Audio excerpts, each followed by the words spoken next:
Ayan mga kainday, nung nandun kami sa Masbate nung January, ayan, pakita ko lang po sa inyo yung aking mga ginawa dito sa Masbate. Ayan, ito yung mga halaman ng mama ko, ang lalaki na, ayan o, ang gaganda.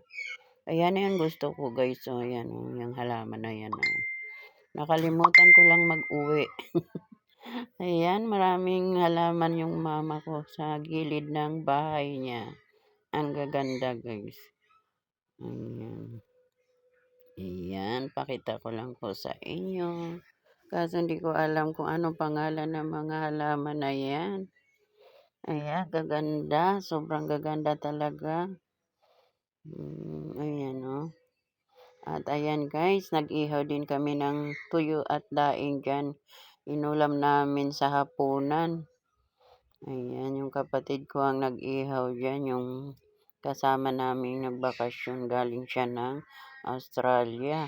Ayan, na-miss daw niya. Siyempre, na-miss ko din. At sinubukan ko rin magkayod ng nyug, guys. Kaya pa. Ayan, kaya pa.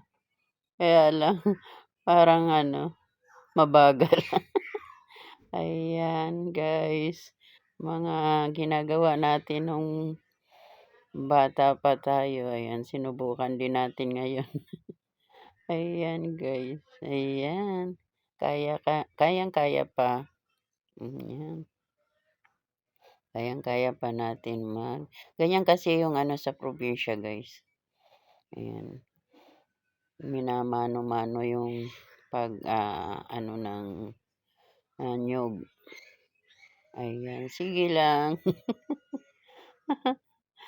Tawa ako ng tawa dyan guys. Kasi nga mabagal akong maganyan, sila mabilis. Kasi mga sanay na sanay sila. At ito guys, ayun, pumunta kami niyan sa bilihan ng mga daing. Napakaraming daing. Kasi iuwi namin sa dito sa Maynila. Pasalubong namin.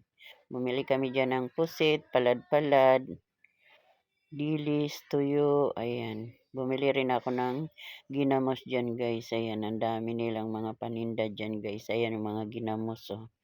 Ayan, bumili rin ako niyan. Pusit at daing. Ayan yung dinala namin, inuwi namin dito.